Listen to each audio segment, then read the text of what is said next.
Las palabras de Jesús de Nazaret han iluminado incontables vidas a lo largo de los siglos y siguen resonando con una fuerza que trasciende toda época. Cuando Él declaró: «Ama a Dios sobre todo y a tu prójimo como a ti mismo», no entregó un simple consejo, sino el cimiento sobre el cual podemos construir una existencia plena, libre de la confusión y el vacío que muchas veces nos rodean.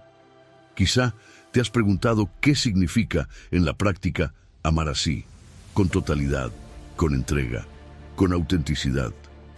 ¿Es posible vivir cada día impulsado por un amor tan profundo que inunde tus decisiones, tus relaciones y tu forma de ver el mundo? Verás cómo amar a Dios no es un ritual distante, sino una relación cercana que transforma el corazón, y cómo amar al prójimo se convierte en el puente que conecta los cielos con la realidad que te rodea. Si sientes que hay algo más grande esperándote, si notas un anhelo de plenitud en tu interior, estás en el lugar correcto. Te invito a sumergirte en estas reflexiones, a dejar que la verdad de Dios moldee tu manera de amar, y a descubrir una libertad que nace cuando eliges responder a ese llamado divino con todo tu ser. Antes de comenzar, declara en voz alta: «Hoy decido amar a Dios sobre todo, y mi vida se llena de propósito y eternidad». Que esta afirmación sea el primer paso para abrir tu corazón a una realidad donde el amor genuino se convierte en tu mayor fuerza y tu más grande testimonio. Número 1. El primer y gran mandamiento: amar a Dios con todo tu ser. Jesús no dejó lugar a dudas. Cuando le preguntaron cuál era el mandamiento más importante, no titubeó. Dijo: «Amarás al Señor tu Dios con todo tu corazón, con toda tu alma y con toda tu mente».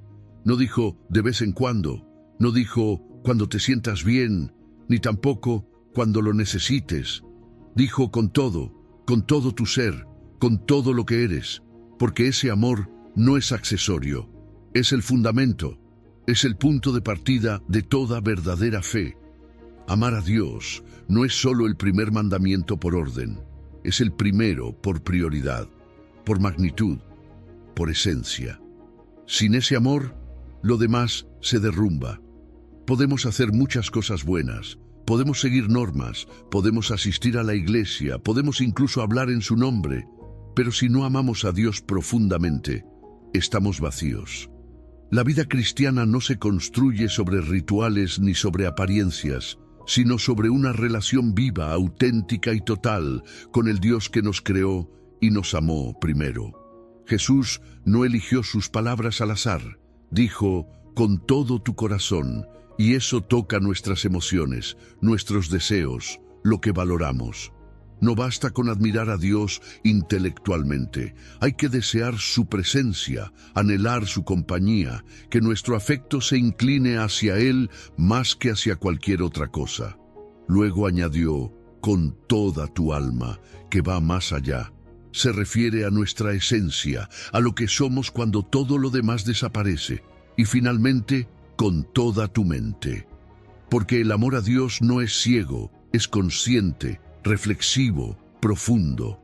Es meditar en su palabra, es querer conocerlo más, es rendirle también nuestros pensamientos. Jesús estaba recordando algo que todo judío conocía bien. Estaba citando el Shema, la oración diaria de Israel. «Escucha, Israel, el Señor nuestro Dios, el Señor uno es. Amarás al Señor tu Dios». Esta frase era el centro de su identidad espiritual, pero Jesús le da un nuevo énfasis, lo pone en el centro de su enseñanza. No como una simple tradición repetida, sino como una llama viva que debe arder en el corazón. En otras palabras, Jesús no vino a desechar el Antiguo Testamento, vino a cumplirlo, a profundizarlo, a llevarlo del oído al alma. Y esto contrasta fuertemente con una religiosidad superficial, parcial, compartimentalizada. Muchas veces amamos a Dios con una parte de nosotros, pero no con todo. Lo amamos los domingos, pero lo ignoramos el resto de la semana. Lo buscamos en medio de una crisis, pero lo olvidamos cuando todo marcha bien. Lo adoramos con los labios, pero nuestro corazón está lejos, y ahí está el problema. El mandamiento es claro: todo tu ser.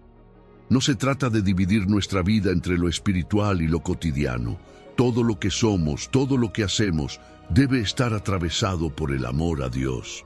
Y es importante entender algo clave: no se nos pide amar a Dios como un deber frío, como una carga. Se nos invita a amar como una respuesta, porque como dice Juan 4:19, nosotros le amamos a Él porque Él nos amó primero. No estamos generando amor por esfuerzo propio. Estamos respondiendo al amor inmerecido que Él ya nos dio. Cuando contemplamos la cruz, cuando entendemos lo que Él hizo por nosotros, cuando sentimos su gracia en medio de nuestra imperfección, el amor comienza a brotar, no por obligación, sino por gratitud. Ese amor transforma todo en nosotros, unifica lo que estaba dividido, nos da integridad. Cuando amamos a Dios con todo, ya no vivimos con máscaras, ya no hay doble vida. Hay coherencia entre lo que creemos, sentimos y hacemos. Y ese tipo de fe, esa fe viva, es la que realmente impacta, la que realmente cambia vidas, empezando por la nuestra. Es interesante recordar que esta enseñanza de Jesús nació en un contexto de tensión. Los fariseos le estaban poniendo una trampa. Le preguntaron cuál era el mandamiento más importante porque querían hacerlo tropezar en medio de un debate rabínico. Pero Jesús no cayó en la trampa. Respondió con verdad eterna, con una sabiduría que corta toda discusión. Amarás al Señor tu Dios. No se puede discutir contra eso, porque cuando el amor es real, lo demás se alinea, y tal vez hoy necesitamos recuperar esa imagen verdadera de Dios, porque a veces lo vemos como un juez distante, como un ser lejano e inalcanzable. Pero Jesús vino a mostrarnos que Dios es amor, que no busca una obediencia legalista, sino una relación de cercanía, de intimidad, de entrega mutua. Dios no quiere que cumplas reglas frías. Quiere tu corazón, tu alma, tu mente, todo tú. Claro, hay barreras. El mundo actual nos distrae, nos dispersa.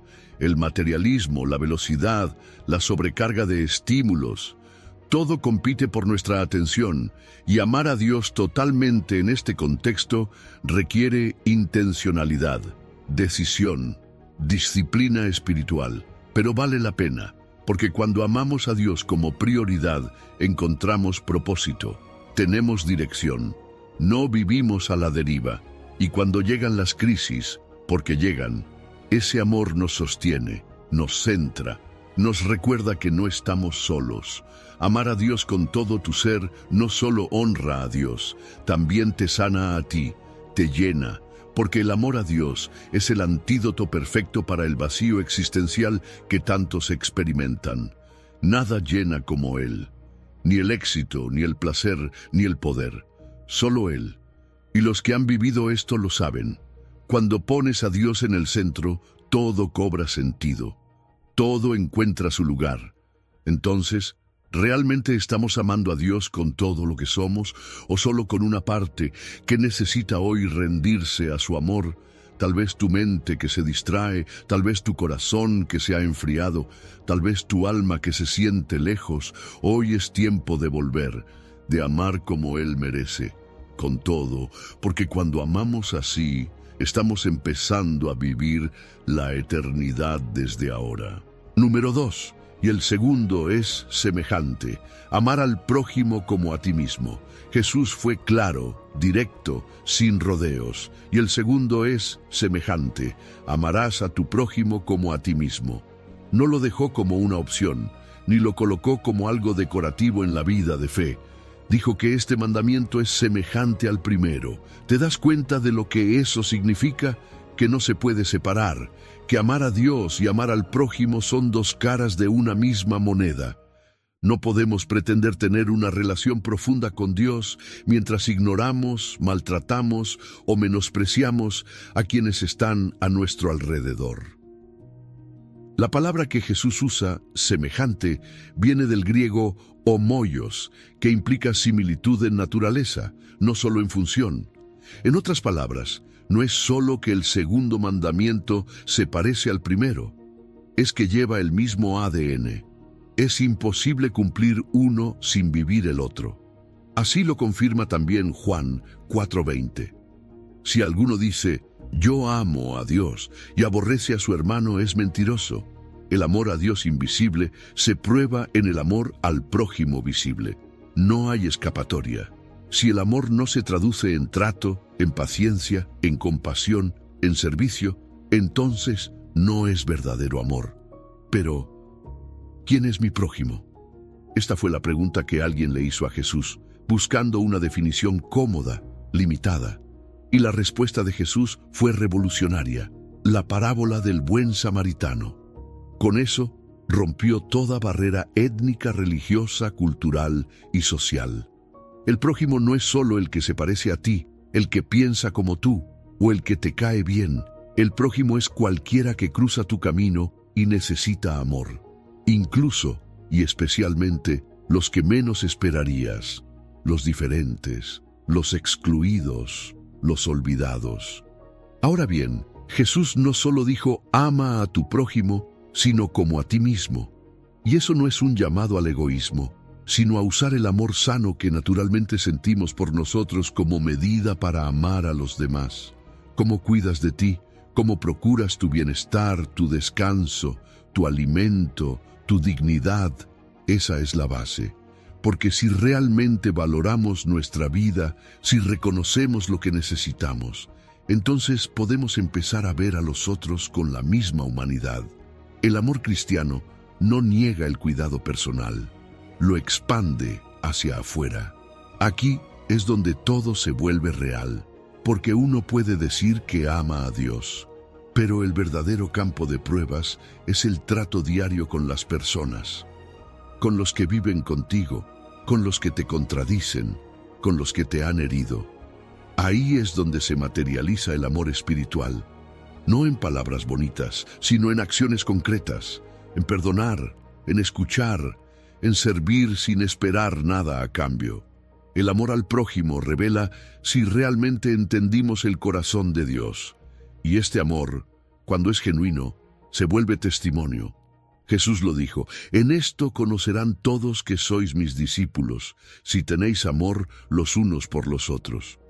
No dijo que nos conocerían por la doctrina perfecta, ni por las reuniones masivas, ni por los argumentos teológicos. Dijo por el amor. En un mundo que vive en constante división, donde el individualismo reina, donde la indiferencia se ha vuelto normal, una comunidad que ama de verdad brilla como luz en medio de la oscuridad. Este mandamiento no surge de la nada, tiene raíces profundas en la tradición bíblica. Ya en Levítico 19 se ordenaba amar al prójimo, pero Jesús lleva esa enseñanza al siguiente nivel. No la reduce a un marco legal, sino que la convierte en una actitud de vida. Y nos confronta, porque muchas veces distorsionamos este mandamiento. Lo convertimos en sentimentalismo superficial o lo usamos como herramienta para otros fines. A veces incluso somos selectivos. Solo amamos a quien nos conviene, a quien se alinea con nuestras ideas. Pero eso no es amor cristiano. Eso es conveniencia disfrazada. Vivimos tiempos difíciles para amar al prójimo. Estamos más conectados digitalmente, pero más aislados emocionalmente. Las redes sociales nos han acostumbrado a ver personas como perfiles, no como almas, y la polarización nos empuja a ver al otro como enemigo. Pero Jesús nos llama a otra cosa. Nos llama a romper esos muros, a ver a cada persona como imagen de Dios, a amar incluso cuando no hay reciprocidad, a restaurar la humanidad en un mundo que la ha perdido. Y este amor no es solo caridad puntual, tiene una dimensión de justicia. Amar al prójimo también significa comprometernos con un mundo más justo. No es solo dar pan al hambriento, sino preguntarnos por qué tiene hambre. Es cuidar al herido, sí, pero también trabajar para que nadie más sea herido. El amor cristiano es compasivo, pero también valiente. No huye del dolor ajeno, lo abraza y busca transformarlo. ¿Y sabes qué más? Amar al prójimo es una escuela, porque Dios usa nuestras relaciones para moldearnos. Nos enseña paciencia, humildad, misericordia. Cada persona difícil en nuestra vida es una oportunidad de crecer. Amar no siempre es fácil, pero siempre es formativo, porque mientras servimos a otros, nos parecemos más a Cristo. Hoy más que nunca, el mundo necesita ese amor, no discursos, no promesas vacías, amor real, amor que sana, amor que une, amor que actúa, porque cuando amamos así, no solo obedecemos un mandamiento, damos vida a un milagro, hacemos presente el reino y caminamos con cada acto de amor hacia la eternidad que Jesús prometió. Número 3, Mateo 22, versículo 40. De estos dos mandamientos depende toda la ley y los profetas. Jesús no vino a anular la ley, ni a descartar los profetas. Él vino a cumplirlos, a darles sentido, a mostrar el corazón detrás de cada palabra escrita. Y cuando dijo, de estos dos mandamientos depende toda la ley y los profetas, no estaba simplificando por debilidad. Estaba revelando la esencia de todo. Todo lo que Dios ha dicho, todo lo que inspiró a Moisés, a Isaías, a Jeremías, todo cuelga literalmente de estos dos mandamientos: amar a Dios con todo tu ser y amar al prójimo como a ti mismo. Esa es la base, el fundamento, el eje que sostiene toda la voluntad divina revelada. La palabra que Jesús usa, kremanimi, es poderosa. Significa colgar de, como algo que se sostiene de un clavo, de un eje central. Imagina un gran telar que cuelga de dos columnas. Si esas columnas se caen, todo se viene abajo. Así funciona la revelación bíblica. Cada mandamiento, cada principio, cada profecía tiene sentido y vida solo cuando se alinea con el amor a Dios y al prójimo. Lo demás es accesorio si no nace de ahí. Jesús no está anulando la ley. Está explicando de qué depende, está mostrando la raíz, y esto es importante porque no estamos hablando de una reducción superficial. Jesús no vino a hacer las cosas más fáciles como quien simplifica un examen difícil.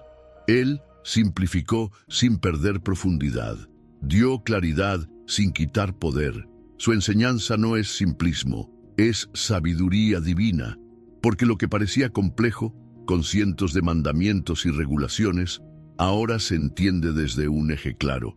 Esto que haces, esto que crees, esto que predicas, ¿refleja amor a Dios y al prójimo?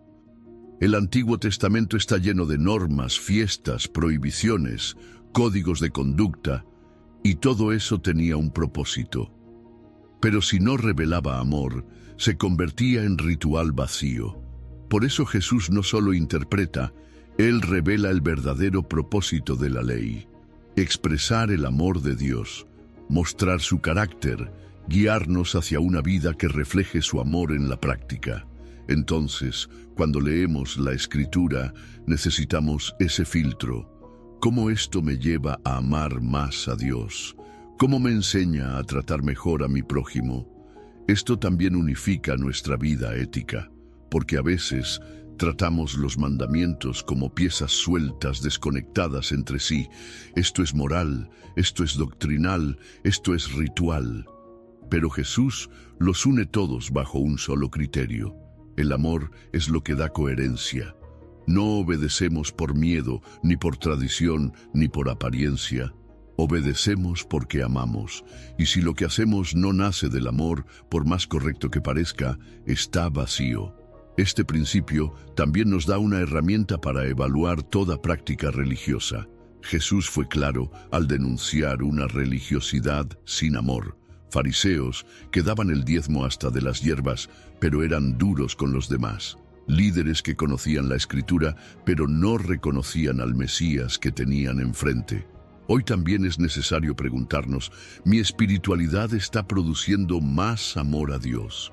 ¿Me está haciendo más compasivo, más paciente, más generoso? Si no, algo está mal. No es auténtico, porque todo lo que viene de Dios lleva su huella. Y Dios es amor. En el contexto judío había más de 600 mandamientos. Los rabinos debatían cuál era el más importante, cuál pesaba más. Jesús corta todo ese debate con una verdad eterna. Y de paso, libera, porque muchos vivían la ley como una carga insoportable. Pero Jesús ofrece un yugo fácil y una carga ligera, no porque exige menos, sino porque lo cambia todo desde adentro. Cuando amas de verdad, no necesitas una lista interminable de normas. El amor te guía, el Espíritu te dirige. Y este amor no está limitado a una cultura o época. Es adaptable, universal, funciona en cualquier contexto, en cualquier generación. Aun cuando enfrentamos decisiones que no están explícitamente descritas en la Biblia, estos 2 mandamientos siguen siendo faro. ¿Este paso que quiero dar honra a Dios? ¿Beneficia al prójimo? Ahí está la respuesta. No todo está escrito como norma detallada, pero todo puede ser guiado por el amor.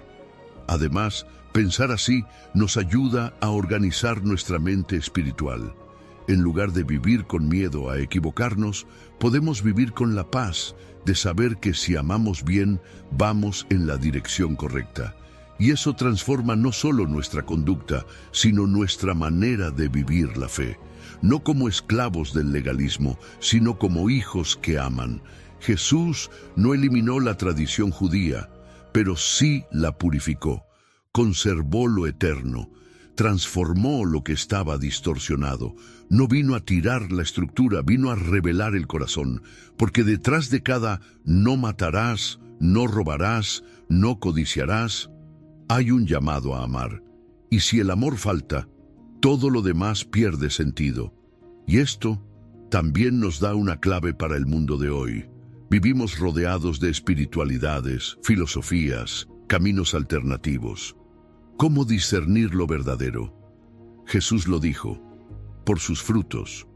¿Promueven amor real? ¿Honran a Dios? ¿Edifican al prójimo? Si no hay amor, no es de Dios. Así de claro. Así de profundo. Entonces volvamos al centro, amar a Dios con todo, amar al prójimo como a nosotros mismos, porque de ahí cuelga todo, porque ese es el corazón del Evangelio, y porque ahí, en ese amor, empieza la verdadera vida eterna. Aquí y ahora. Número 4, Juan 13, versículo 34. Por esto conocerán que sois mis discípulos. Jesús no dijo: por tus palabras el mundo sabrá que eres mi discípulo. Tampoco dijo: por tus milagros o por tu conocimiento bíblico. Dijo algo mucho más profundo, más simple y más exigente. En esto conocerán todos que sois mis discípulos, si tenéis amor los unos por los otros. Eso es lo que marca la diferencia.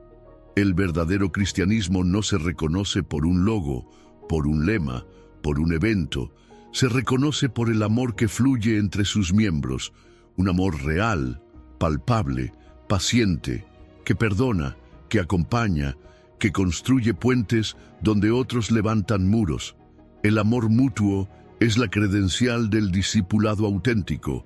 En un mundo saturado de palabras, el amor es el idioma que todos entienden. Es el único idioma que no necesita traducción, que atraviesa culturas, ideologías, edades.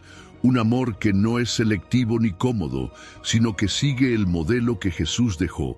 Porque lo que hace nuevo este mandamiento no es la idea de amar.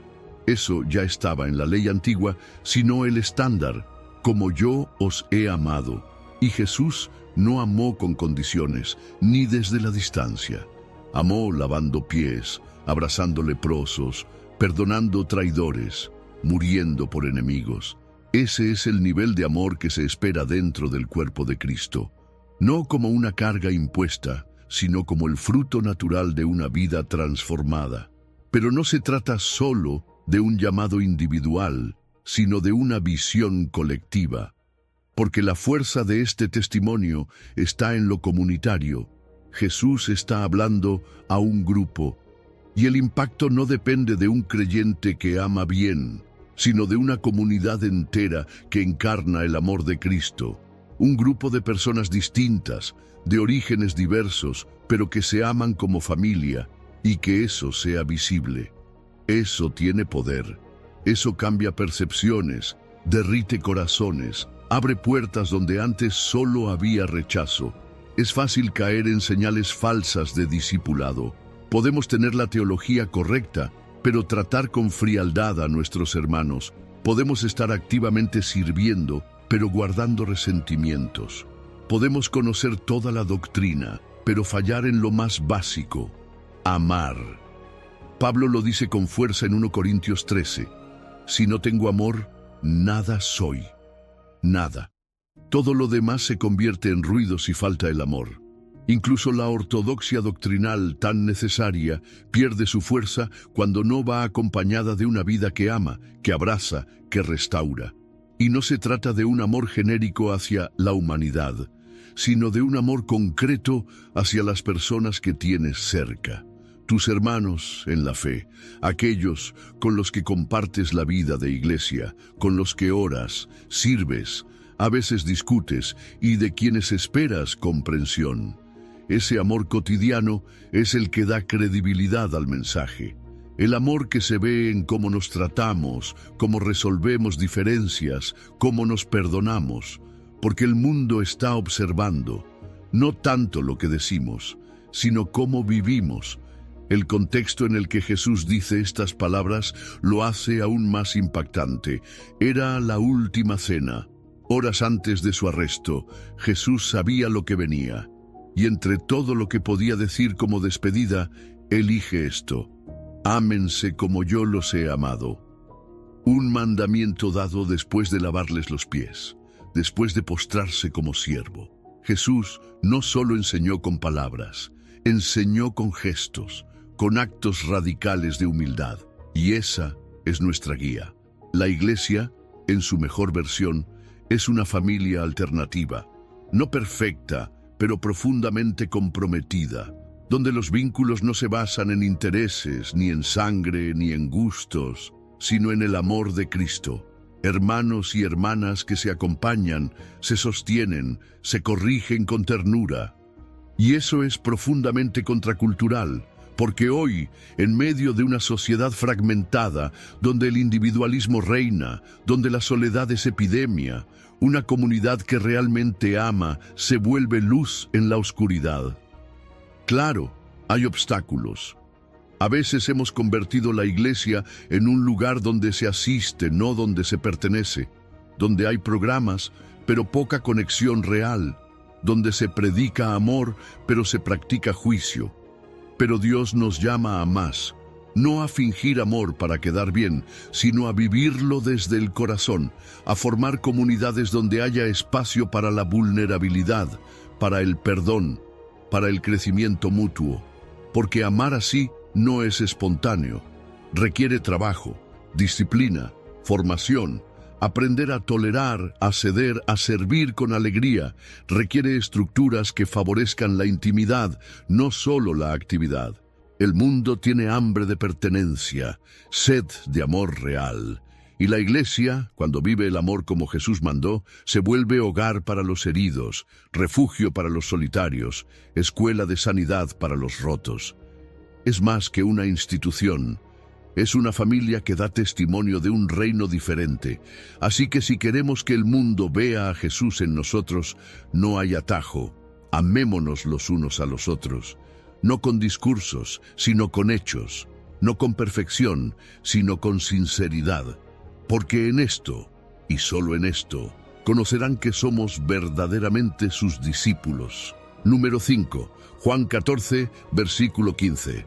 Si me amáis, guardad mis mandamientos. Jesús lo dijo sin rodeos. Si me amáis, guardad mis mandamientos. No dijo, si me admiran, ni si me recuerdan, ni siquiera si me siguen de lejos. Dijo, si me amáis, obedézcanme.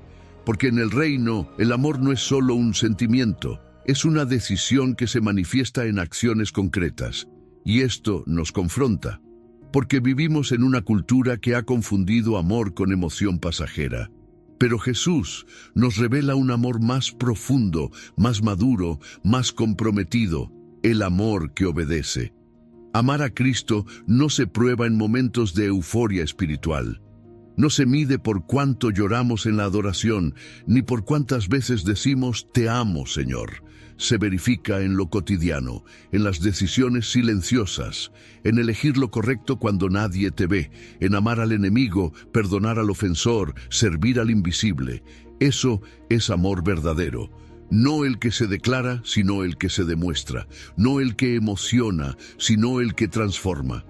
Porque muchos admiran a Jesús, pero pocos realmente lo aman. Y la diferencia está en la obediencia.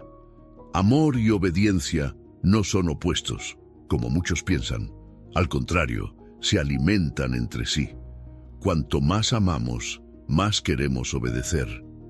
Cuanto más obedecemos, más profundo se vuelve nuestro amor.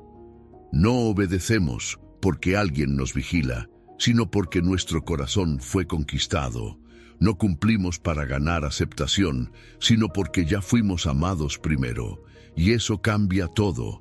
Transforma el tengo que en quiero, la obligación en deleite, el deber en devoción. Y aquí es donde el legalismo queda desenmascarado, porque el legalismo obedece por miedo, por presión, por apariencia, pero el amor obedece desde la libertad, desde la gratitud, desde el gozo de agradar a quien entregó su vida por ti.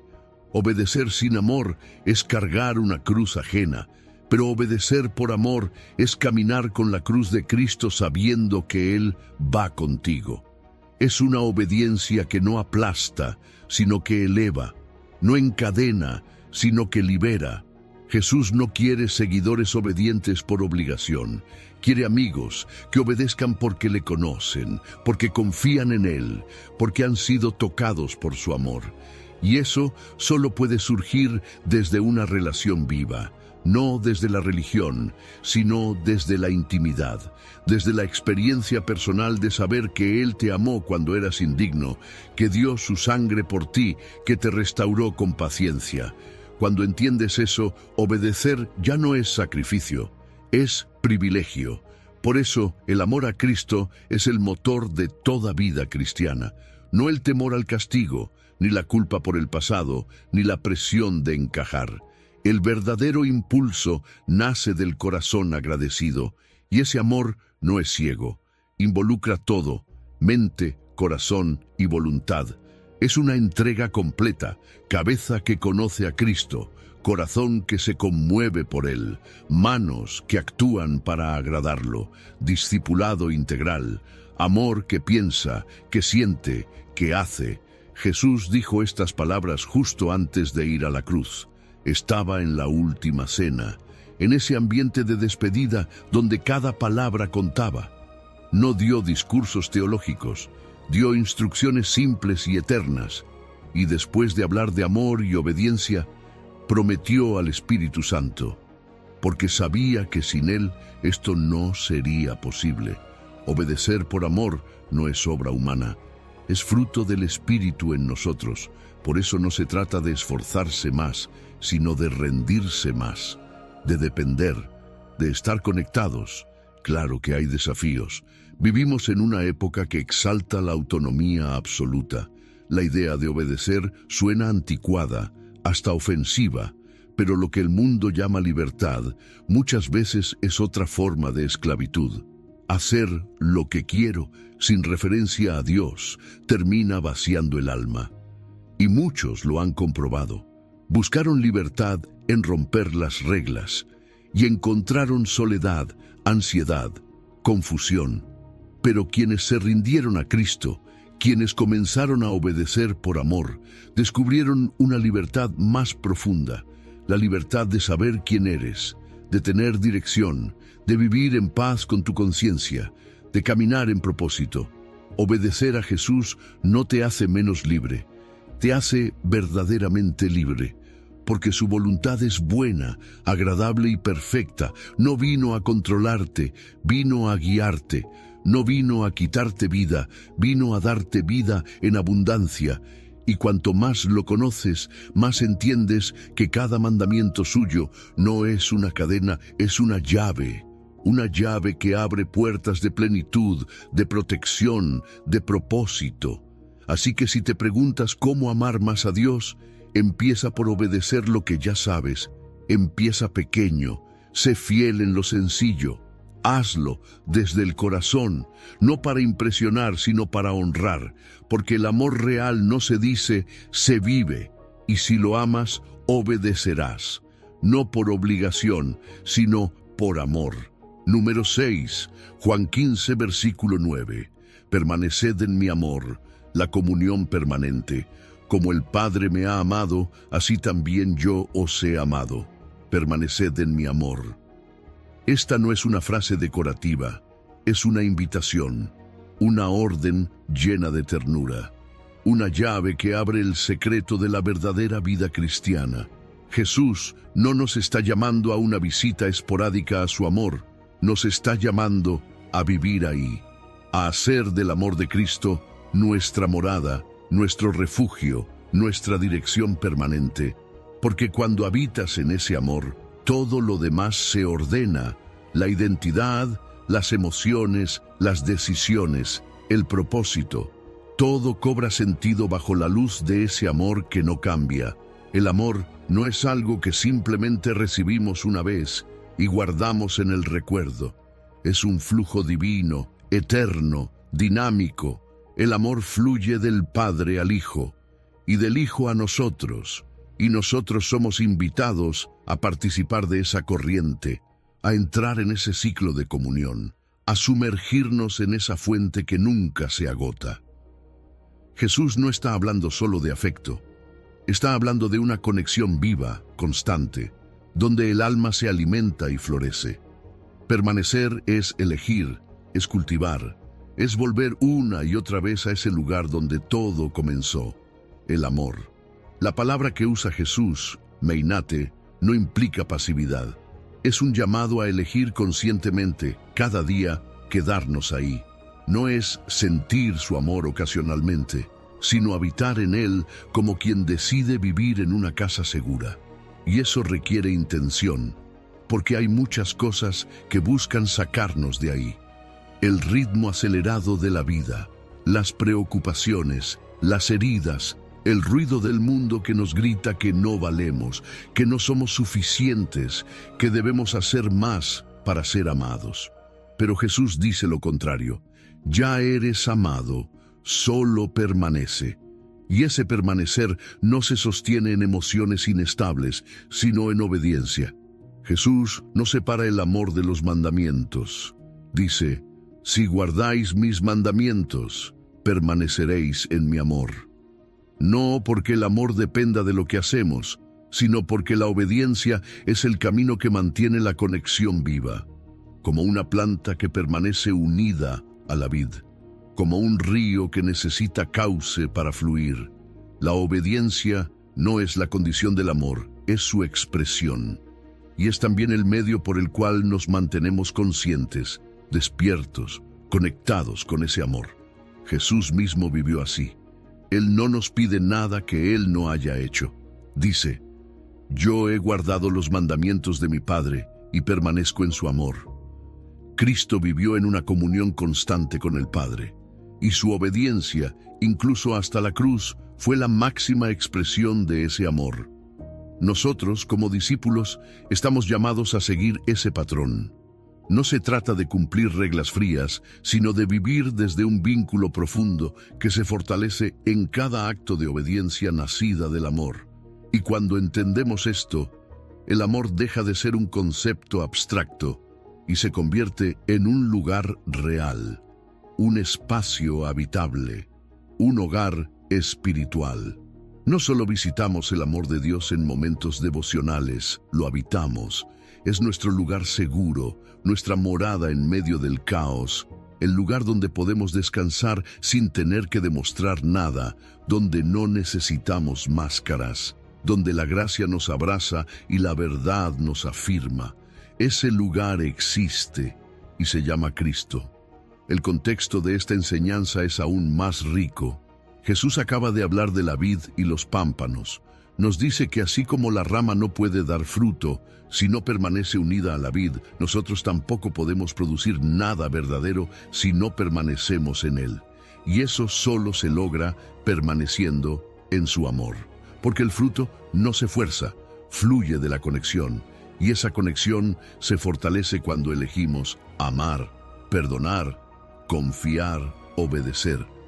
Pero hay enemigos de esta permanencia. La distracción es uno. Vivimos rodeados de estímulos, de tareas, de pantallas. Y sin darnos cuenta, dejamos de habitar en su amor y empezamos a vivir en la ansiedad. Otro enemigo es el dolor. Las decepciones, los rechazos, las heridas nos hacen querer retirarnos, alejarnos, cerrarnos. Pero Jesús nos dice, permanece, no huyas, no te aísles, ven y habita en mi amor, yo te sostendré. Y hay formas prácticas de permanecer, meditar cada día en su palabra, no solo leerla, sino dejar que nos lea, orar con honestidad, conversar con él como con un amigo, buscar comunidad, caminar con otros que también buscan permanecer, practicar el perdón, ser intencionales en recordar quiénes somos en él. No se trata de vivir una emoción constante, sino de cultivar una relación estable.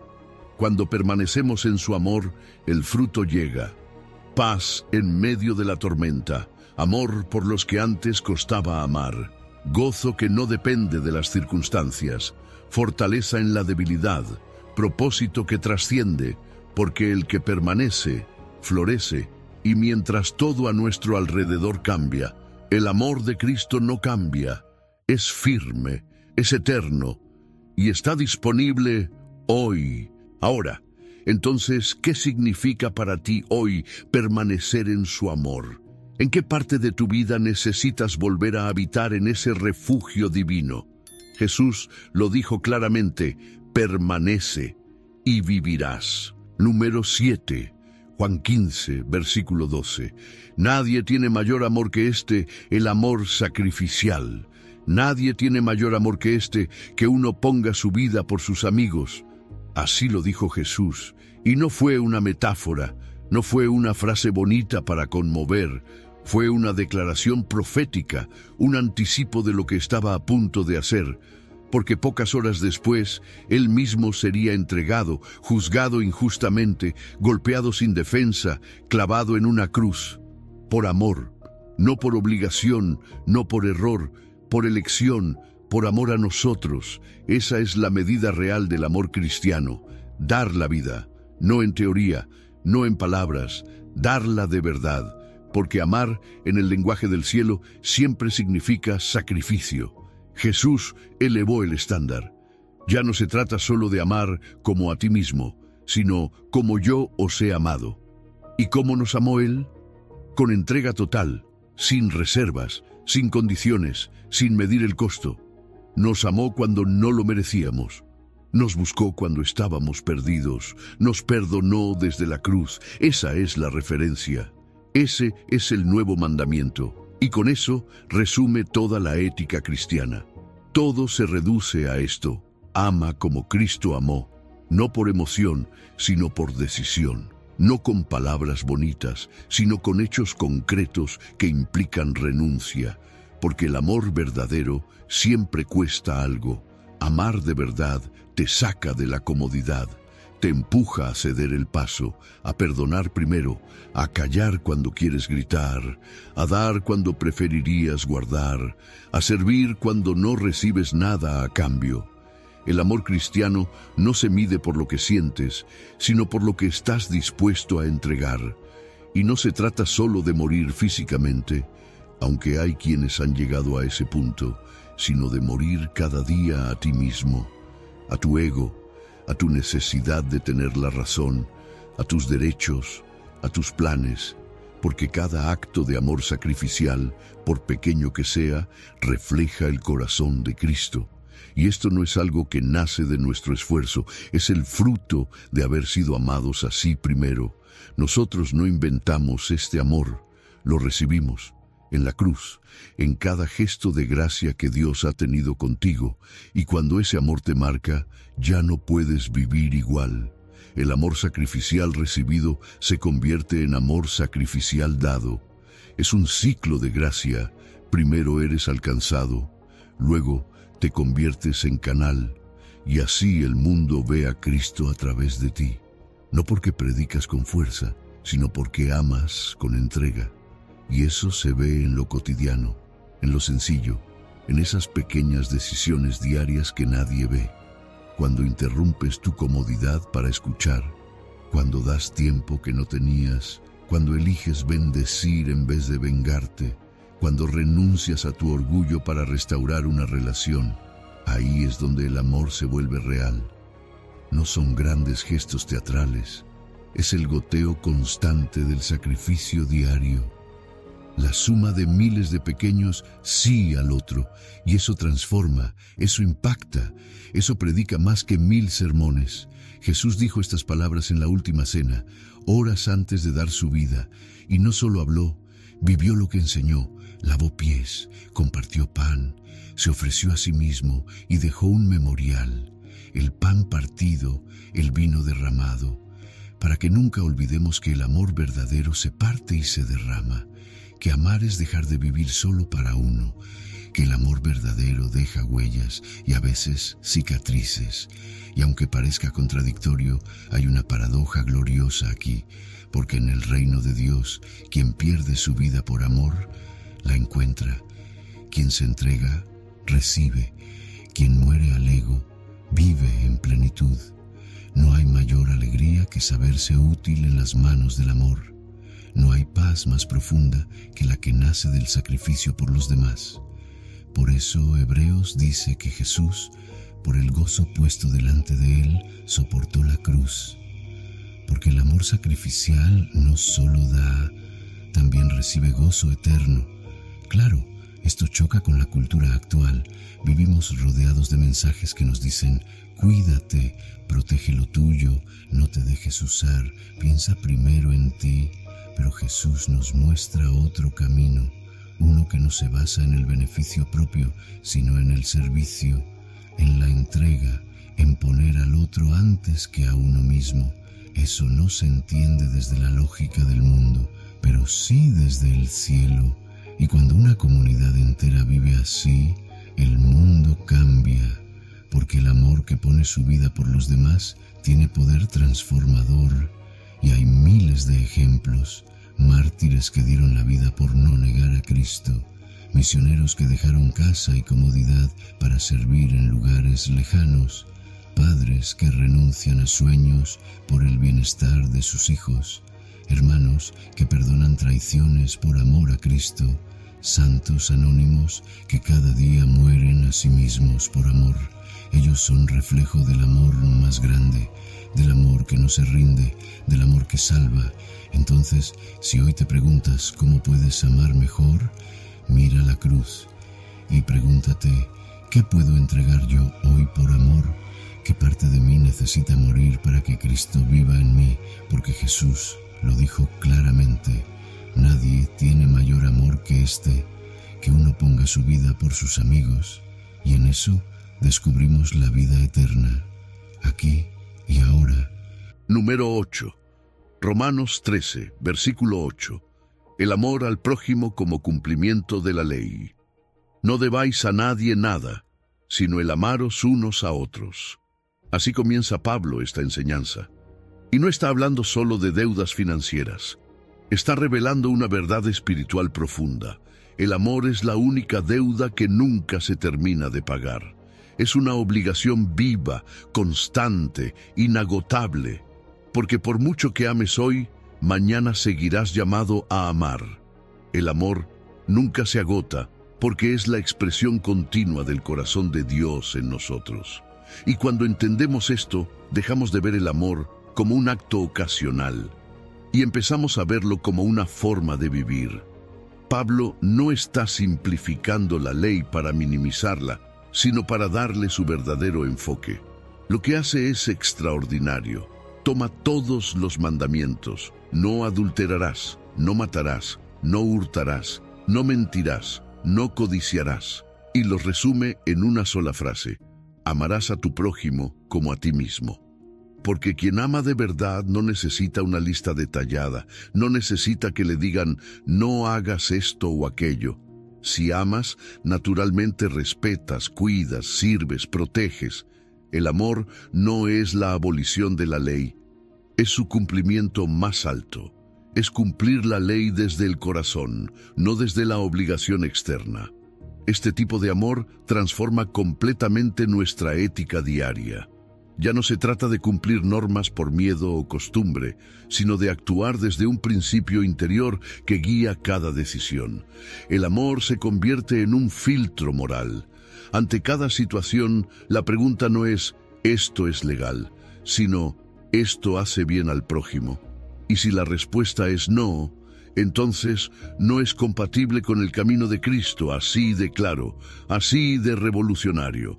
Porque el amor, cuando es verdadero, siempre busca el bien del otro, siempre.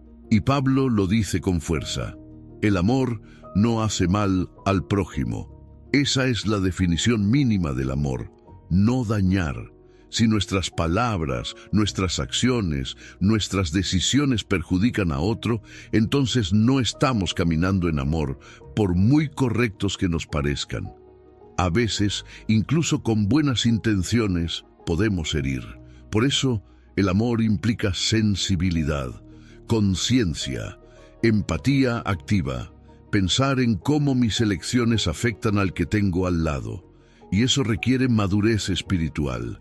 Aquí no estamos hablando de un amor sentimental, sino de un amor práctico, ético, concreto, un amor que impacta cómo tratamos al vecino, al compañero de trabajo, al desconocido, un amor que guía nuestras decisiones económicas, nuestras relaciones familiares, nuestras prioridades diarias. Porque el amor no es solo un sentimiento para cantar el domingo, es un estilo de vida de lunes a lunes. Y es ahí, en lo cotidiano, donde se demuestra si realmente amamos a Dios sobre todo, y al prójimo como a nosotros mismos. En la carta a los Romanos, Pablo escribe a una comunidad diversa, con tensiones reales entre judíos y gentiles. Unos venían del legalismo farisaico, otros del paganismo sin ley, y en medio de todo eso, Pablo dice: aquí hay una solución superior, válida para todos: el amor. Porque el que ama, cumple la ley, no por miedo, no por presión cultural, sino por convicción, porque entiende que amar es el camino que agrada a Dios y bendice al otro. El camino que construye comunidad, que sana divisiones, que genera confianza. Jesús ya lo había dicho con claridad: la verdadera justicia no es cumplir normas mientras se daña al prójimo. Criticó una y otra vez a quienes diezmaban hasta la menta y el comino, pero descuidaban la misericordia, la justicia, la compasión. Lo mismo hoy. De nada sirve defender doctrinas si nuestras actitudes destruyen a las personas. El amor no negocia la verdad, pero tampoco la usa como espada para herir. La verdad sin amor se vuelve religión vacía, pero el amor basado en la verdad transforma realidades. Y este amor tiene también una dimensión social. No se queda en lo privado. Implica buscar estructuras que no hagan mal al prójimo, desde cómo consumimos, cómo votamos, cómo trabajamos. El cristiano no puede vivir indiferente al dolor social si en su corazón habita el amor de Cristo. Amar también es preguntarse: ¿cómo mis acciones contribuyen a una sociedad más justa, más solidaria, más humana? Porque el amor verdadero se traduce en justicia, en equidad, en paz. Hoy más que nunca, este principio es urgente. Vivimos en una época de polarización, de egocentrismo, de relaciones utilitarias, donde todo se mide por ¿qué gano yo? Pero el Evangelio nos llama a otra cosa, a preguntarnos ¿cómo sirvo yo? A construir comunidades donde el amor sea la regla, no la excepción, donde cada acto esté guiado por esta verdad: si no hace bien al otro, no es el camino de Cristo. Y así, paso a paso, El amor se convierte en la nueva ley, no escrita en piedra sino en corazones. Una ley que transforma hogares, iglesias, ciudades enteras. Porque cuando el amor deja de ser teoría y se vuelve práctica, se cumple la voluntad de Dios. Y ahí, en ese caminar de amor constante, se abre la puerta a la vida eterna que Jesús prometió. Porque Él lo dijo claramente: ama a Dios sobre todo, y al prójimo como a ti mismo, y vivirás. Número 9. La parábola del buen samaritano. ¿Y quién es mi prójimo? Esa fue la pregunta que detonó una de las parábolas más revolucionarias de Jesús. Pero no fue una pregunta inocente, fue una pregunta estratégica, cargada de intención. El intérprete de la ley no buscaba aprender, buscaba justificarse, quería saber hasta dónde llegaba su deber de amar. Buscaba límites, categorías, quería saber a quién debía amar y, por consecuencia, a quién podía ignorar. Pero Jesús no responde con una definición, responde con una historia que rompe esquemas, desafía prejuicios y convierte la teología en misericordia práctica. El relato comienza en un camino peligroso, Jerusalén a Jericó. Un descenso físico y simbólico, un trayecto conocido por ser territorio de ladrones, de emboscadas, de abandono. Allí, un hombre es asaltado, golpeado y dejado medio muerto. No sabemos su nombre ni su procedencia, y eso es intencional, porque ese hombre representa a todos. Es la humanidad herida, es el reflejo del sufrimiento que existe en cualquier esquina de la vida. Y entonces aparecen los religiosos, un sacerdote, un levita, hombres con conocimiento de la ley, con funciones sagradas, con reputación, y sin embargo, pasan de largo, los ve, pero no se detienen. Tal vez pensaron en la pureza ritual, tal vez temieron por su seguridad, tal vez simplemente tenían prisa, pero no actuaron. Y en ese silencio, en esa omisión, Jesús lanza una crítica devastadora a una fe que no produce compasión. Porque la religiosidad sin misericordia no es fe, es apariencia vacía. Pero luego aparece alguien inesperado, un samaritano, y esto habría sido chocante para los oyentes de Jesús. Los samaritanos eran despreciados por los judíos, eran considerados impuros, herejes, enemigos históricos, y sin embargo, es este hombre, el enemigo, si quien se detiene, se acerca, ve al herido y es movido a misericordia. No solo siente compasión, actúa, cura, carga, paga, acompaña, ama. Su amor es concreto, costoso, transformador.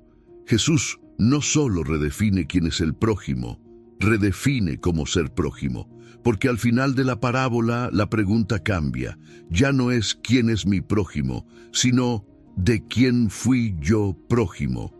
Jesús lleva la conversación del plano teórico al terreno de la acción. Ya no se trata de clasificar a las personas según si merecen mi ayuda. Se trata de que yo decida ser prójimo de quien sufre, de quien necesita, de quien me es puesto en el camino. Amar ya no es una reacción, es una elección activa. Y este mensaje sigue siendo incómodo hoy, porque seguimos levantando muros mentales para decidir a quién ayudamos. Muchas veces nuestras excusas se parecen a las de aquel intérprete de la ley. No tengo tiempo, no es mi problema. Podría ser peligroso, no me corresponde, no lo conozco. Pero Jesús no permite esas justificaciones. Porque el amor cristiano no es selectivo, no es condicional, no pregunta si el otro lo merece, solo actúa. La parábola también nos invita a mirar el tipo de amor que practicamos. Un amor que ve, que se detiene, que se ensucia las manos, que invierte recursos, que deja una marca. No basta con sentir lástima. Jesús nos llama a involucrarnos, a cargar con el dolor ajeno, a pagar el precio de amar. Y muchas veces eso se traduce en cosas tan simples como escuchar a alguien que necesita ser escuchado, como ofrecer tiempo, como mirar a los ojos al que todos ignoran, como dar sin esperar nada a cambio. El samaritano es un modelo de cómo el amor trasciende las barreras sociales, políticas, religiosas. En un mundo que insiste en dividirnos por ideología, raza o estatus, esta parábola nos recuerda que la verdadera espiritualidad se mide en la capacidad de amar al diferente, no al que piensa como tú, sino al que te incomoda, al que no esperabas tener que ayudar, porque ahí es donde el amor muestra su poder más profundo. Y también es una invitación a dejar de ser los que pasan de largo, porque muchas veces, sin darnos cuenta, somos más como el sacerdote o el levita, tan ocupados en nuestras tareas espirituales que olvidamos lo más esencial, el amor al prójimo. Jesús no nos llama a saber más, sino a amar mejor. Y si hoy cruzamos caminos con alguien herido, emocionalmente, espiritualmente, económicamente, tenemos la oportunidad de ser prójimos reales, de vivir el Evangelio con acciones, no solo con palabras. Así que la próxima vez que te preguntes ¿a quién tengo que amar?, recuerda que Jesús ya contestó. No pongas límites, no busques excusas, mira alrededor, abre los ojos. El prójimo no es el que encaja contigo, es el que necesita de ti. Y si decides amar como Cristo nos amó, sin importar quién sea el otro, entonces estarás cumpliendo el mandamiento más grande. Porque Jesús lo dijo claramente: ama a Dios sobre todo, y al prójimo como a ti mismo, y vivirás eternamente. Número 10. La vida eterna y el amor. Y esta es la vida eterna, que te conozcan a ti, el único Dios verdadero, y a Jesucristo, a quien has enviado. Con estas palabras, Jesús redefine lo que muchos imaginan cuando piensan en vida eterna. No se trata simplemente de vivir para siempre. No es solo una promesa futura allá en el cielo, ni una recompensa que recibimos cuando morimos. Jesús lo deja claro. La vida eterna es una relación, es conocer al Padre y conocer a Cristo. Y ese conocimiento no es teórico, ni frío, ni académico. Es íntimo, es transformador, es amor hecho relación viva. En el pensamiento hebreo, el verbo conocer, ginosko, no habla solo de información, habla de intimidad, de experiencia, de profundidad relacional. Como un esposo que conoce a su esposa no por lo que ha leído sobre ella, sino por los años compartidos, por los momentos vividos, por la historia construida. Así es como Jesús define la vida eterna, no como un lugar, sino como una conexión, no como una duración, sino como una calidad de vida, una vida que nace y se sostiene en el conocimiento real y amoroso de Dios. Y aquí es donde todo se conecta con el mandamiento mayor: amar a Dios sobre todas las cosas, porque nadie puede amar de verdad lo que no conoce. Pero también es cierto que nadie puede conocer a Dios profundamente y no terminar amándolo. Es un ciclo perfecto. Cuanto más conoces a Dios, más lo amas. Y cuanto más lo amas, más lo deseas conocer. La vida eterna no es una meta lejana. Es una experiencia progresiva que comienza aquí y ahora, cuando abrimos nuestro corazón a ese conocimiento que transforma. Por eso, Jesús habla de esta vida eterna como una realidad presente. No dice, esta será la vida eterna, sino, esta es. En Juan 5:24, afirma que quien oye su palabra y cree, ya ha pasado de muerte a vida. No se trata de esperar a morir para tenerla. Es una dimensión espiritual que empieza en el momento en que entramos en relación con Él. Desde ahí, todo cambia. Cambia cómo vemos el mundo. Cambia cómo nos entendemos a nosotros mismos. Cambia cómo tratamos a los demás. La eternidad comienza con un sí interior a una relación de amor con Dios. Pero ojo, esto no es simplemente saber cosas sobre Dios. Hay muchos que tienen información, pero no transformación. Conocen teología, pueden citar versículos, incluso enseñan a otros, pero no han conocido a Dios, no han oído su voz en la intimidad, no han sentido su abrazo en el quebranto. no han sido guiados por su mano en la oscuridad, porque hay una gran diferencia entre saber de alguien y caminar con ese alguien. La vida eterna es caminar con Dios, día a día, con dudas, con lágrimas, con gozos, pero en comunión. Y esa comunión tiene un rostro, Jesucristo. Jesús es la revelación perfecta del Padre. Él es el acceso, el puente, el espejo fiel del corazón de Dios. Cuando lo miramos a Él, vemos cómo es el Padre. Cuando lo escuchamos, entendemos el carácter de Dios. Cuando lo seguimos, experimentamos el amor que transforma. Por eso Jesús dice que te conozcan a ti y a Jesucristo, a quien has enviado. La vida eterna se vive en Cristo, con Él, por medio de Él, a través de Él.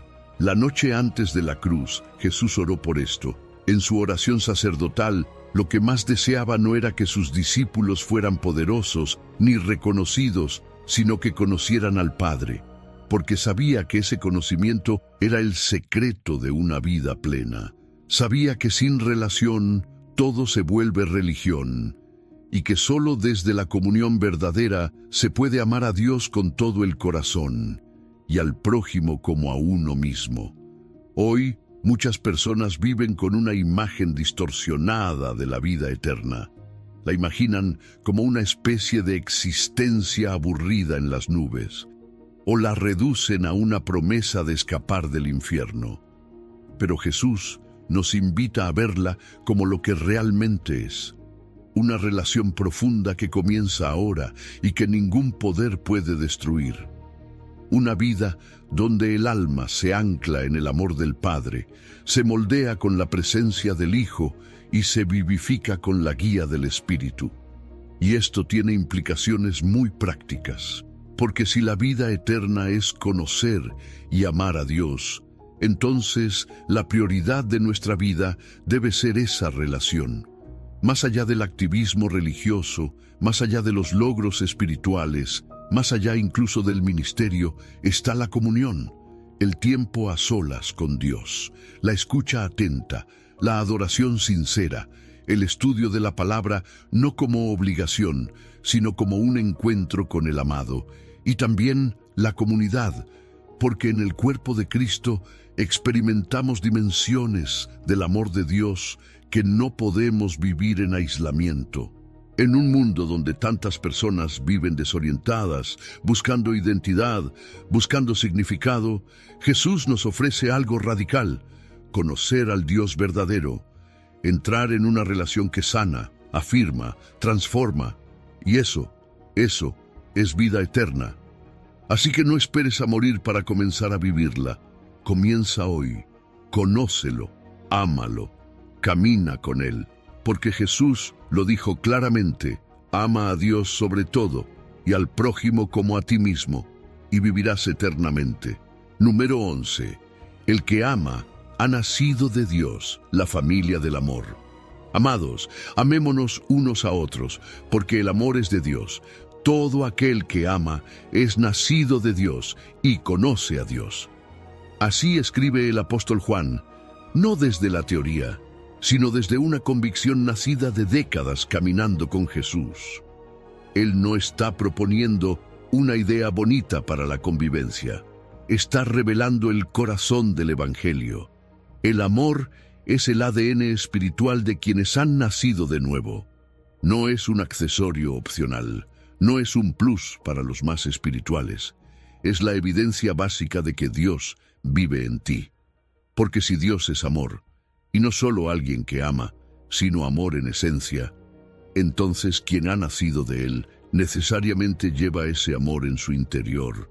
No amar es negar el origen, es como pretender ser hijo sin parecerse al Padre. Y aquí Juan no está hablando de un amor genérico, emocional o romántico. Está hablando del amor ágape, ese amor que se entrega, que busca el bien del otro, que no depende del mérito ni del retorno. Ese amor que tiene su origen en Dios, no en el esfuerzo humano, y por eso dice con claridad: el que no ama no ha conocido a Dios, No importa cuántos versículos sepas, no importa cuánto tiempo lleves en la iglesia, si no amas, no conoces a Dios. Porque el conocimiento de Dios no es solo teórico, es relacional, transformador, tangible, y se manifiesta, primero que nada, en el modo en que tratamos a los demás, especialmente a los que forman parte de la familia de la fe.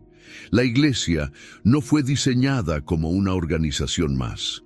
Fue pensada como una familia espiritual nacida del amor del Padre, reunida por la obra del Hijo y sostenida por la comunión del Espíritu. Por eso Juan usa palabras como amados, hijos, hermanos, porque la comunidad cristiana está llamada a ser el espacio donde el amor se vive, se enseña, se recibe, se extiende, un lugar donde cada persona, sin importar su historia, pueda experimentar el amor de Dios encarnado en relaciones humanas. Pero seamos honestos, a veces esto no es fácil. Las diferencias culturales, de personalidad, de historia pueden dificultar la unidad. Los desacuerdos doctrinales, si no se manejan con humildad, generan división. Incluso en comunidades cristianas podemos caer en favoritismos, en grupitos cerrados, en actitudes excluyentes. Por eso el mandamiento es claro: amémonos unos a otros.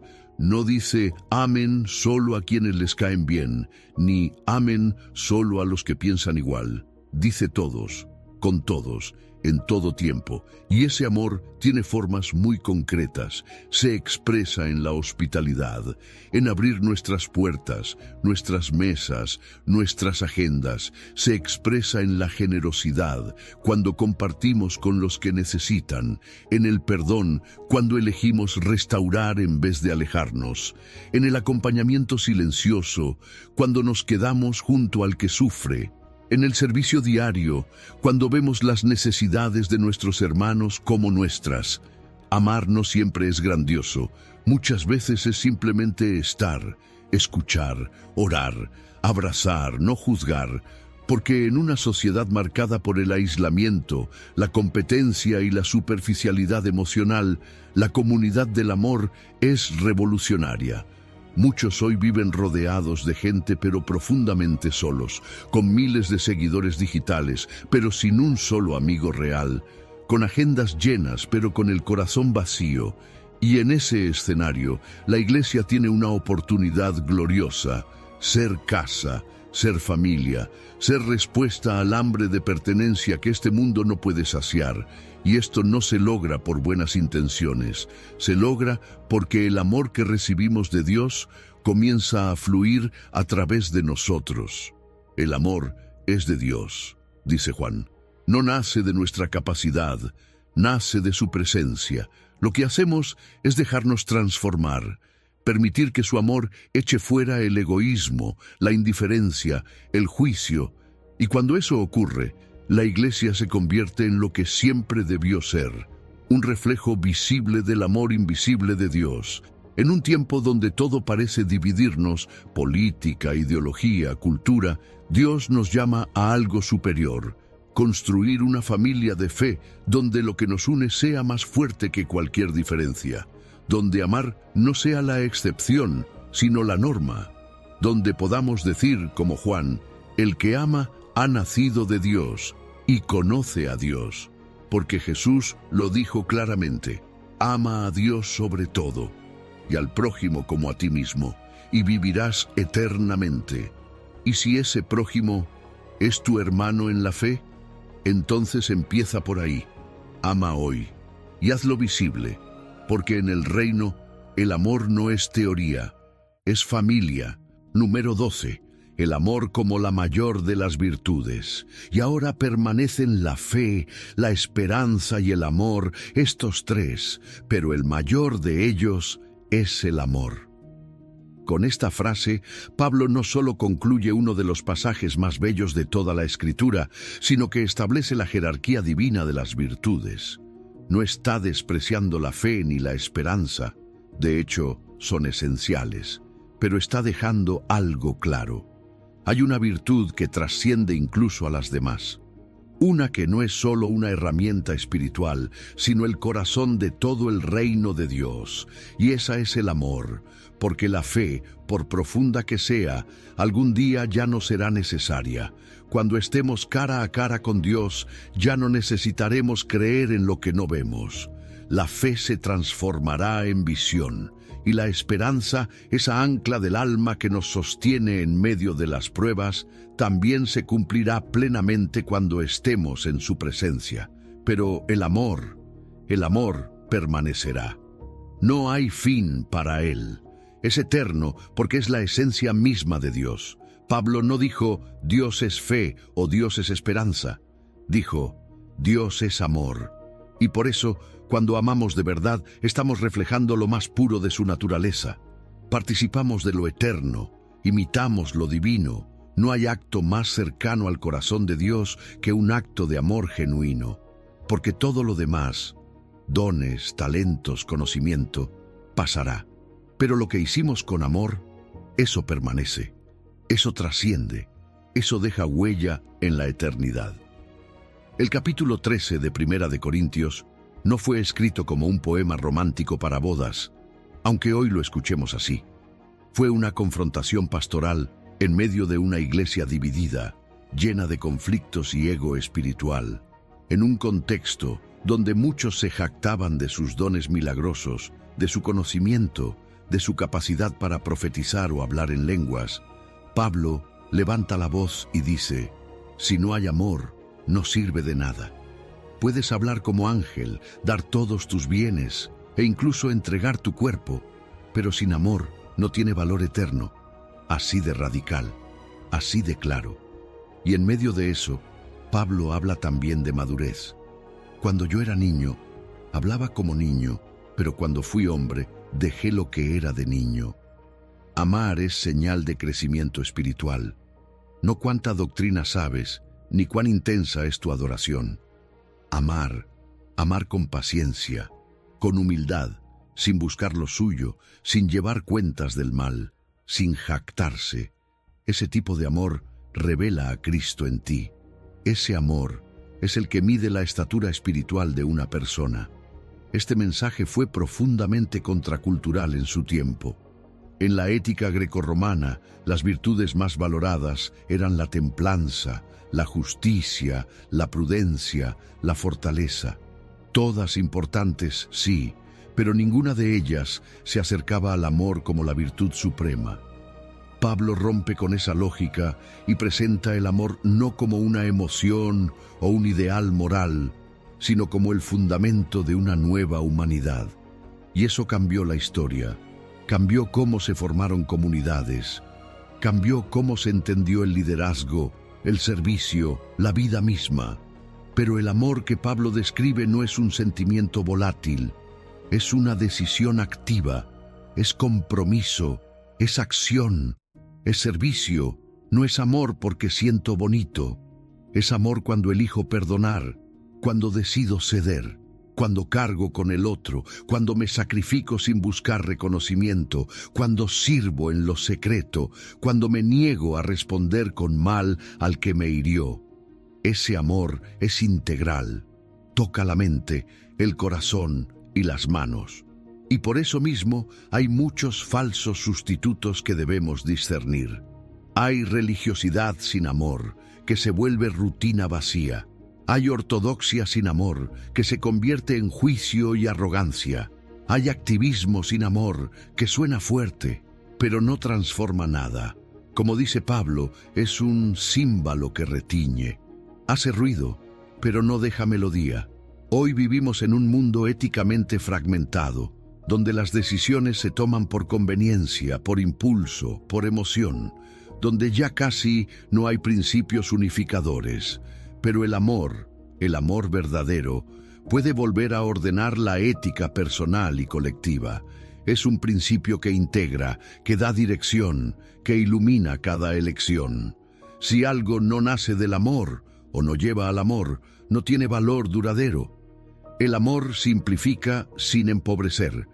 Hace más fácil saber qué hacer, cómo vivir, cómo decidir.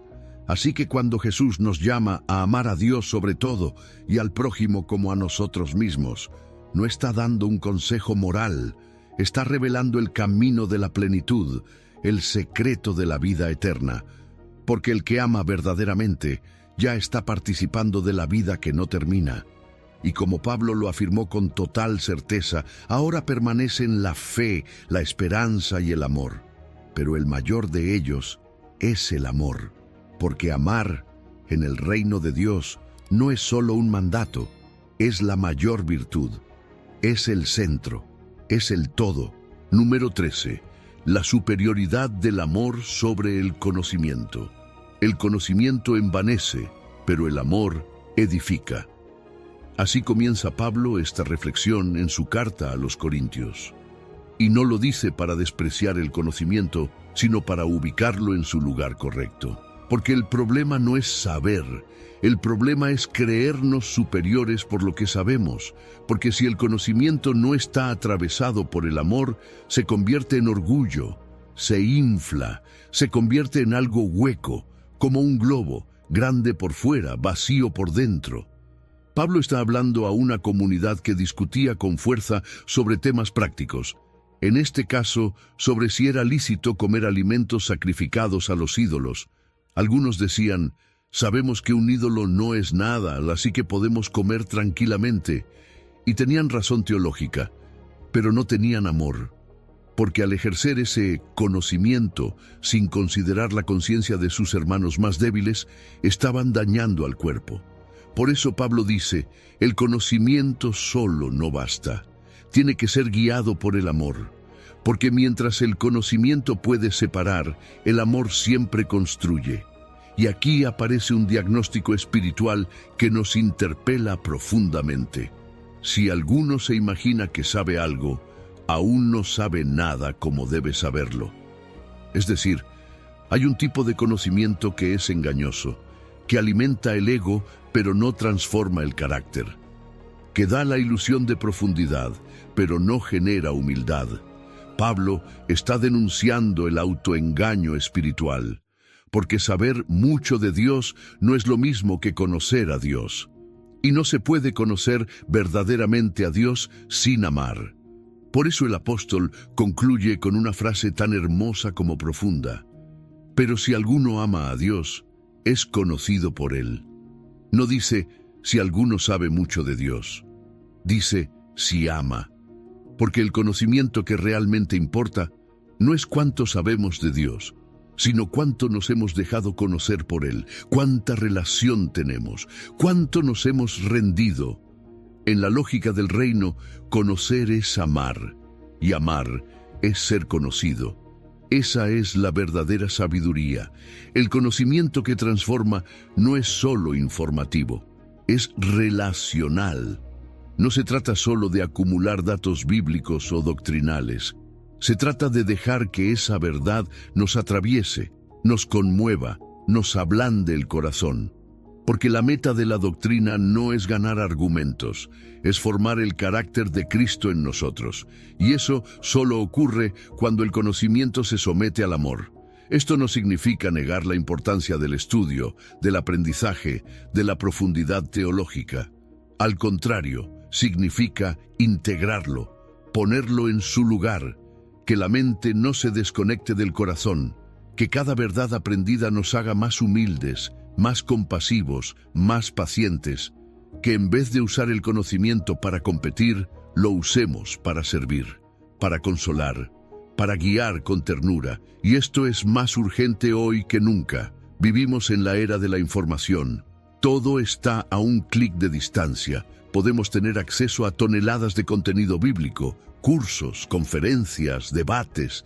Y sin embargo, ¿cuánto de eso nos está haciendo más amorosos, más parecidos a Jesús? Porque el peligro de esta época no es ignorar, es saber mucho sin ser transformados. Es convertir el conocimiento en estatus espiritual, en una herramienta de poder, en una excusa para el juicio. La sabiduría cristiana no se mide por cuánto hablas, sino por cuánto edificas, por si tus palabras levantan o aplastan, por si tu teología acerca o aleja, por si tu postura frente al hermano se parece más a Cristo que a un juez. Y esto aplica también a la defensa de la fe. Porque no se trata de ganar discusiones, se trata de ganar corazones. Demostrar que la verdad de Cristo es tan hermosa como humilde, tan firme como amorosa, tan sólida como compasiva. Así que la pregunta no es solo ¿qué sé? La pregunta es, ¿este conocimiento me hace amar más? ¿Me hace servir mejor? ¿Me hace edificar a quienes me rodean? Porque si no, tal vez aún no sabemos cómo deberíamos saber. Jesús lo dejó claro. El mandamiento más importante no fue entender todo, sino amarás. Amarás a Dios sobre todo. Amarás al prójimo como a ti mismo. Y en esa verdad, tan sencilla pero tan profunda, está contenida toda la ley, toda la sabiduría, toda la eternidad. Porque al final del camino no seremos medidos por cuánto supimos, sino por cuánto amamos. Y por eso el conocimiento sin amor solo infla. Pero el amor edifica, y edifica para la eternidad. Número 14. El carácter transformador del fruto del Espíritu. El fruto del Espíritu es amor. Así comienza la lista que Pablo escribe a los Gálatas, y no es casualidad que el amor esté en primer lugar. Es más que una cualidad destacada, es la raíz, el motor, el alma de todas las demás virtudes. No hay gozo genuino sin amor, no hay paz verdadera sin amor. La paciencia, la bondad, la mansedumbre, todas brotan de un corazón transformado por el amor que viene de Dios. Cuando el Espíritu Santo habita en nosotros, su fruto natural es el amor. No porque lo forcemos, sino porque es lo que crece cuando Él tiene espacio para obrar. Y es importante recordar que esto no es fruto del esfuerzo humano. No es algo que uno pueda fabricar a base de fuerza de voluntad.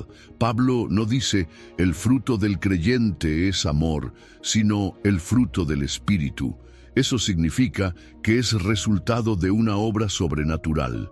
Es Dios en nosotros, transformando nuestro carácter desde adentro hacia afuera. Claro, nuestra cooperación es esencial. Hay que estar dispuestos, disponibles, atentos. Pero la fuente es divina. Porque el amor que cambia vidas, el que realmente edifica, no nace de la carne, sino del Espíritu. A diferencia de las obras de la carne, que son impulsos desordenados y egocéntricos, el fruto del Espíritu tiene una naturaleza orgánica.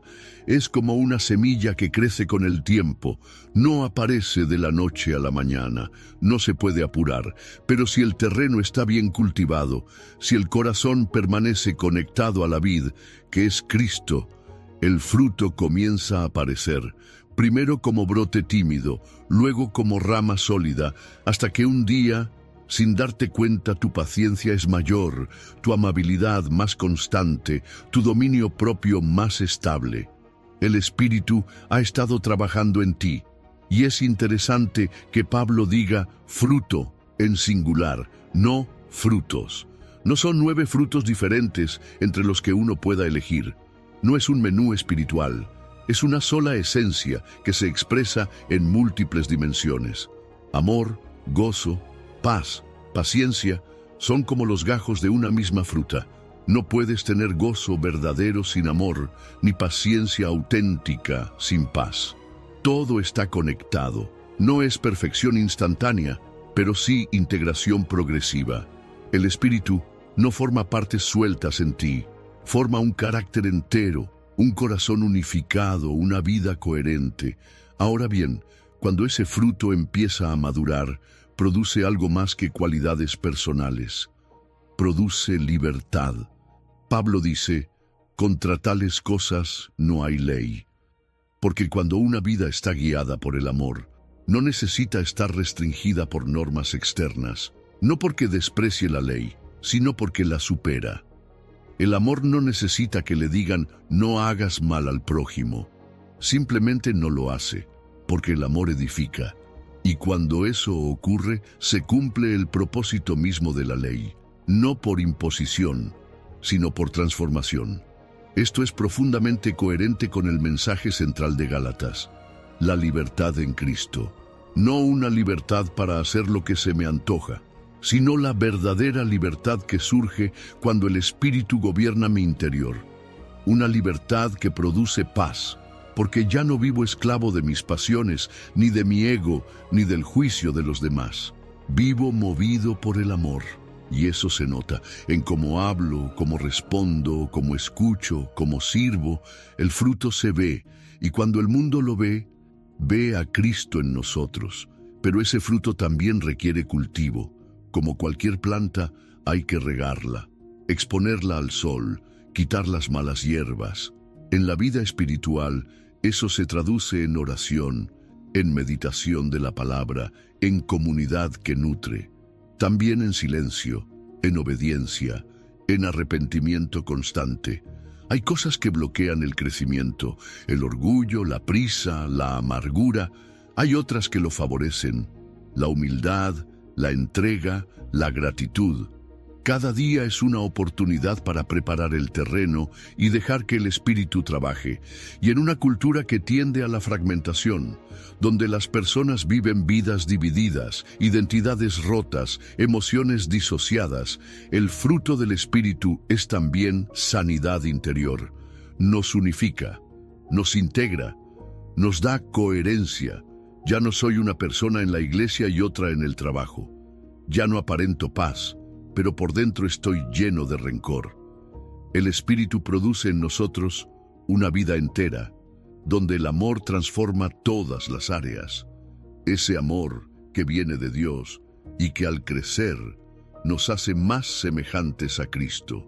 Y ese, precisamente, es el propósito: amar a Dios sobre todas las cosas, amar al prójimo como a nosotros mismos, y así vivir eternamente. Si has llegado al final de este video, eres una persona dedicada y comprometida con el crecimiento espiritual y el acercamiento a Dios. El hecho de que hayas llegado hasta el final demuestra tu determinación para absorber conocimiento y aplicarlo en tu vida. Sigue buscando sabiduría y trabajando para fortalecer tu fe y tu relación con Dios. Recuerda que el aprendizaje y el acercamiento a Dios son un viaje continuo y gratificante. Mis videos ayudan a las personas de cualquier edad a acercarse a Dios, redescubriendo enseñanzas olvidadas y profundizando en la palabra divina. Comenta: estoy más cerca de Dios, para hacernos saber que llegaste hasta aquí y que estás en este camino de fe con nosotros.